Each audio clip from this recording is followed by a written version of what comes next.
Good morning, everyone. Hi. I just need to take a deep breath. This morning has already been so powerful, touching deep places inside of all of us. So in that breath, I'm grateful to be here. These are two girl children in my life who I dedicate this time together to, Moise and Carson, who are now young adult women. And they were the daughters of women in Circle of Life Women's Center that I directed in Berkeley. So now you'll understand the radical nature of the readings and what I will say today. I was nurtured in the Bay Area, so I bring that to you. They're biting into an apple because in our women's circles, in our deep desire to dismantle patriarchy from within us, from within our self-understanding, we had to reclaim Eve. And each time we had an apple ritual, there was fear in the room. The women were invited to take and eat, to bite into life and the fullness of its possibility, and fear rippled through them. And then we invited their partners and allies to a bigger event, and the fear was palpable in the room. Eve will be reclaimed this morning, and I invite you to enter into that process from the depth of your being. I'm going to coordinate this as best I can. Patriarchy is a big word. This talk is really about my own journey, understanding why it was that God the Father reigned undisturbed in my life for about 20 years, limiting the opportunities that I was offered as a smart young woman. I was groomed to be a minister's wife, not a minister. I love how Alice Walker's character Shug defines patriarchy in The Color Purple. Man corrupt everything.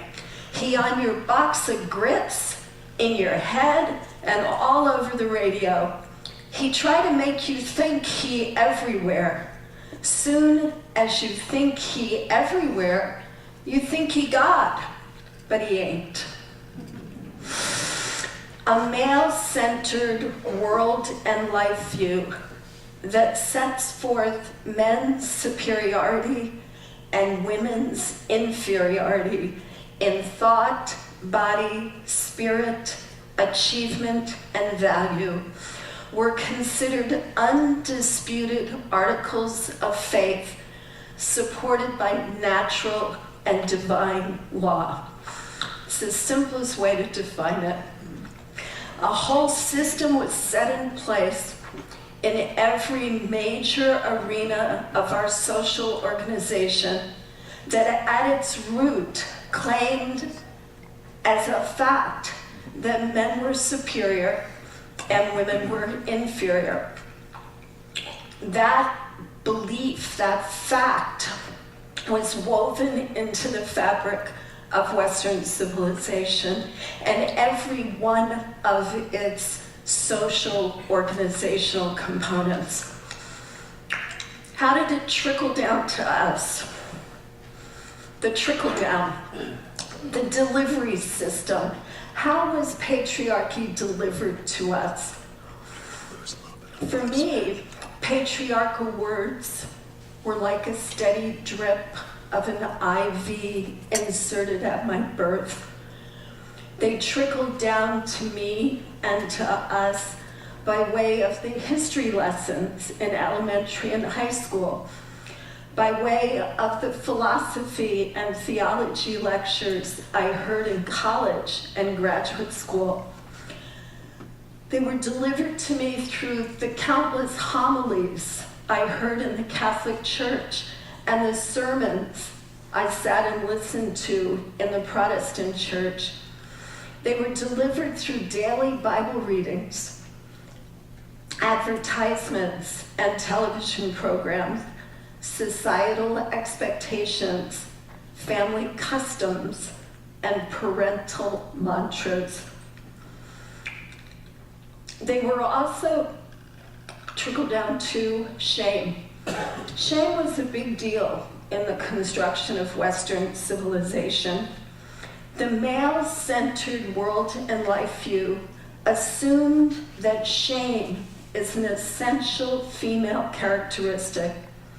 The historical linkage of women's constitutional inferiority with shame has been used to keep women in line for centuries.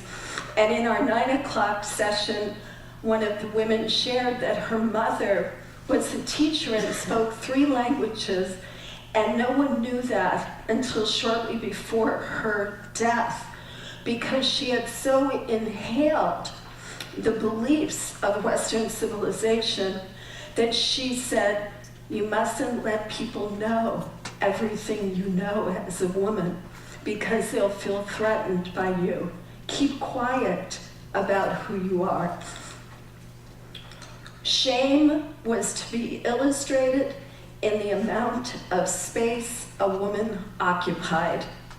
A virtuous woman made herself small to fit into the scheme of things. Her feelings remained quiet and acceptable. Her thoughts tame and unthreatening. Her needs silent and non-existent. Her appetites manageable. A virtuous woman took up very little space with her body. She was, and I would argue, is still in danger of disappearing.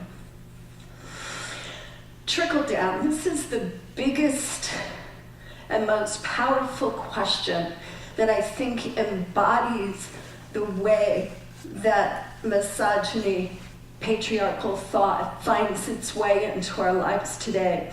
I see it in every women's circle that I facilitate, and it's the question, what's wrong with me? It's asked constantly, what's wrong with my body? What's wrong with my life? What's wrong with my feelings? What's wrong that I'm smarter than my partner? The question, what's wrong with me, in its many variations, is a devastating question, and it really plagues women's lives. The search for an answer consumes our time, depletes our energy, exhausts our resources, and distracts us from taking responsibility for our lives. In fact, it sets us up to look for saviors, because if there's something wrong with me, there's a remedy out there to fix it. And that remedy could be a guru, could be a male savior, could be a diet. What's wrong with me and who will save me go hand in hand. That I just needed to offer as background for why we celebrate Women's History Month and why today we're going to honor 7 women who spoke outrageous words and committed forbidden acts, because their words and their acts in relationship to this systematic body of evidence that they're inferior, to be quiet, to be small, that they came out loudly and challenged and dismantled patriarchy one thought at a time, is worthy of celebration. Each of the women touched my life through their books and their writings. They transformed my inner landscape and my understanding of myself as a woman. So I know each of you probably have a list of books that you read maybe in secret or out in the open that helped you at a certain point in your life as a woman to begin to dismantle that which kept you small, that which told you you were less than. And those books and those words and those experiences freed you to actually be able to have a life that was worthy of the energy that pulsates through your mind and heart.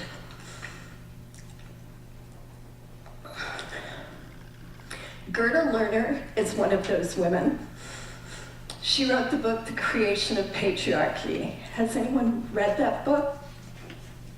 Yay, Jenny. Anybody else? Okay.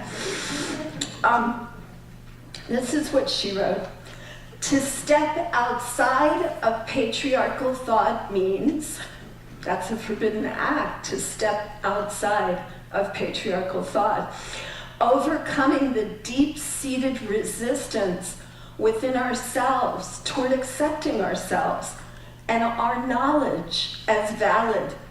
It means getting rid of the great men in our heads and substituting for them ourselves, our sisters, our anonymous foremothers. So not only are we invited to step outside of that thought, we're supported along the way by women who bit into patriarchal thought. One by one, the women step up and speak the truth of a woman's life. They commit the forbidden act of biting into patriarchal thought, refuting it, smashing it, discarding it, and beginning again in the very beginning when women loved their bodies, named their own gods, authored their own lives, when women refused to surrender except to life as it pulsated through them. Women reminding us there is nothing wrong, there's never been anything wrong, there never will be anything wrong with women. That's why nothing ever works. Just stop asking the question. So one by one, I'll invite these women to stand. Steve, as one of our allies, will come find you when you stand and give you a mic to speak outrageous words. Mary Wollstonecraft. She lived from 1759 to 1797. Biting into Rousseau's educational philosophy, Mary, a philosopher, social theorist, champion of women, and mother of 2 daughters, reads from her vindication of the rights of woman. A product of the Enlightenment, she considered lack of education to be the primary cause of women's social challenges. She championed equal educational opportunities for girls and in the process challenged Rousseau's misogyny. Rousseau declares that a woman should never, for a moment, feel herself independent, that she should be governed by fear to exercise her natural cunning, and made a coquettish slave in order to render her a more alluring object of desire, a sweeter companion to man whenever he chooses to relax himself. He carries these arguments, which he pretends to draw from the indications of nature, still further, and insinuates that truth and fortitude, the cornerstones of all human virtue, should be cultivated with certain restrictions, because with respect to the female character, obedience is the grand lesson which ought to be impressed with unrelenting rigor. What Nonsense. When will a great man arise with sufficient strength of mind to puff away the fumes which pride and sensuality have thus spread over the subject? Thank you. Elizabeth Cady Stanton, who lived from 1815 to 1902, biting into biblical theology and exposing its fallibility. Elizabeth, founder of equal rights and suffrage associations, editor of the History of Women's Suffrage, and mother of 7 children, so she had 7 children and did all of that, reads from her introduction to the Woman's Bible. Its publication was a courageous act, and if you can find a copy, you should read it. In it, Stanton and her revising committee dismantled the question, what's wrong with woman, by challenging the powers that be, divine authority in heaven, centuries of male biblical interpretation, and church custom.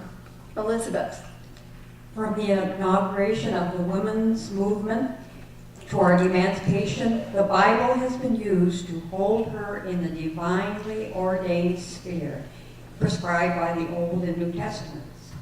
The canon and civil law, church and state, priests and legislators, all political parties and religious denominations have alike taught that woman was made after man, of man, and for man, an inferior being subject to man. Creeds, codes, scriptures and statutes, fashions, forms, ceremonies, and customs of society, church ordinances, and discipline all grow out of this idea. These familiar texts are quoted by clergymen in their pulpits, by statesmen in their halls of legislation, by lawyers in the courts, and are echoed by the press of all civilized nations, and accepted by woman herself as the Word of God. So perverted is the religious element in her nature that with faith and works she is the chief support of the church and clergy, the very powers that make her emancipation impossible. Simone de Beauvoir, 1908 to 1986. Biting into Freud's psychoanalytic musings about women, Simone, a writer, philosopher, and feminist, reads from The Second Sex. Anybody here read The Second Sex in their journey? Yeah. Although current feminist scholarship debates the merits of her work, thousands of American women experienced a profound awakening while reading A Second Sex. She dismantles the question, what's wrong with woman, by exposing the inferiority-based socialization of the girl child and by offering a girl-affirming vision of parenting. If the little girl were brought up from the first with the same demands and rewards, the same severity, and the same freedom as her brothers, taking part in the same studies, the same games, promised the same future, surrounded with women and men who seemed to her undoubted equals, the meanings of the castration complex and of the Oedipus complex would be profoundly modified. Assuming on the same basis as the father, the material and moral responsibility of the couple, the mother would enjoy the same lasting prestige. The child would perceive around her an androgynous world and not a masculine world. Were she emotionally more attracted to her father, which is not even sure, her love for him would be tinged with a will to emulation and not a feeling of powerlessness. She would not be oriented toward passivity.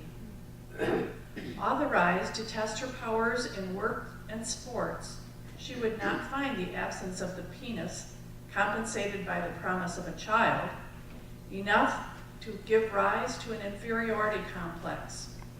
Correlatively, the boy would not have a superiority complex if it were not instilled into him, and if he looked up to women with as much respect as to men. The little girl would not seek sterile compensation in narcissism and dreaming.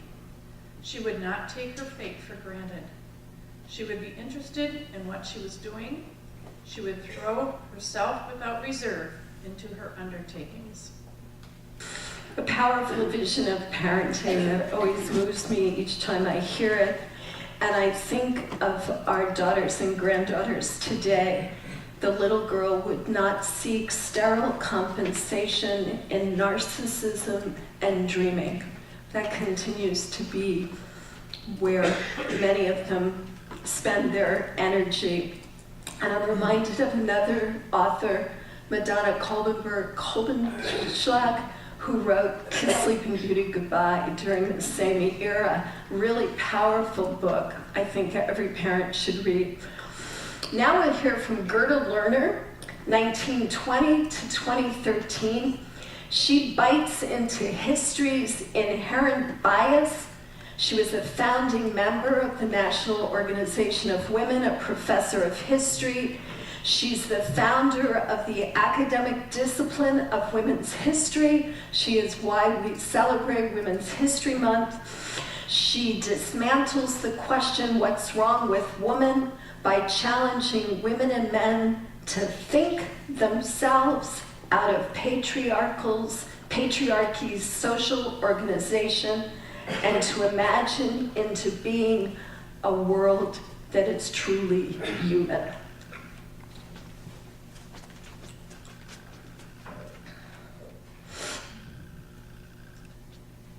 Women's history asks for a paradigm shift. It demands a fundamental reevaluation of the assumptions and methodology of traditional history and traditional thought.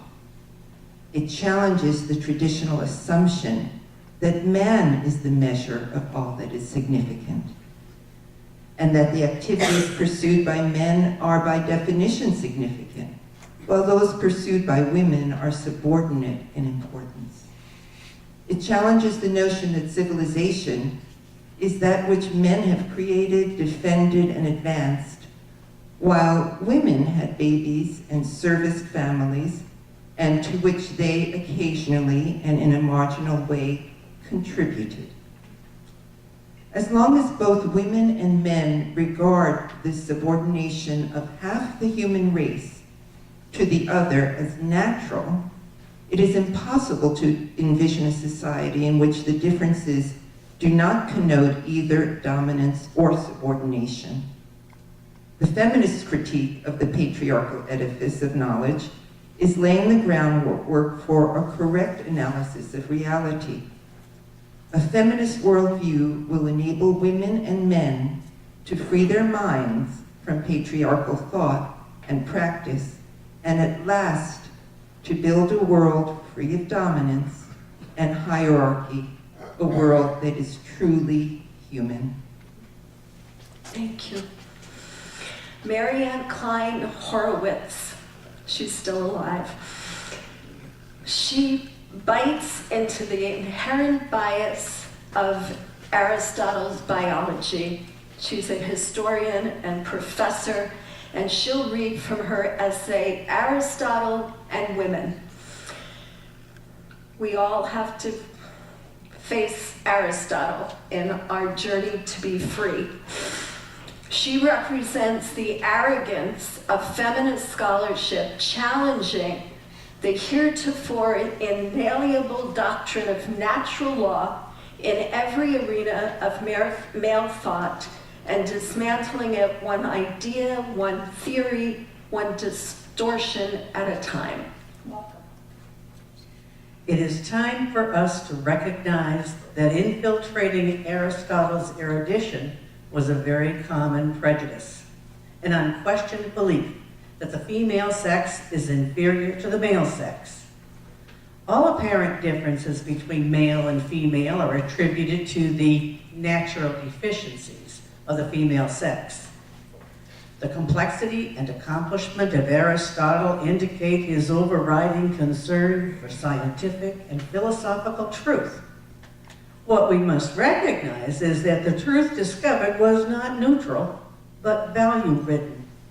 The inferiority of the female sex was not in Aristotle's works an explicit endpoint, a doctrine to be proved or justified, but rather a value-ridden premise underlying his logical arguments on other topics. Thank you. Such arrogance. Finally, we celebrate Eleanor Gadden, who also is still alive. She bit into God. Now that is a big bite. Art historian and professor, she'll read from The Once and Future Goddess, another powerful book to put on your list. She challenges men and women of the late 20th century, that's when she wrote the book, to dismantle the idolatry of God the Father and to reclaim ancient female images of the divine. Merlin Stone began her groundbreaking book with a revelation that in the beginning, God was a woman. And so she was. Accumulating archaeological evidence affirms overwhelmingly that prehistoric peoples worshipped a female deity. This evidence and the earliest writings document the persistence of goddess religion for nearly 30,000 years, beginning in the late Paleolithic, the Ice Age. With the coming of agriculture in the Neolithic age that followed, the religion of the goddess flowered. Goddess religion was earth-centered, not heaven-centered, of this world, not otherworldly, body-affirming, not body-denying, holistic, not dualistic.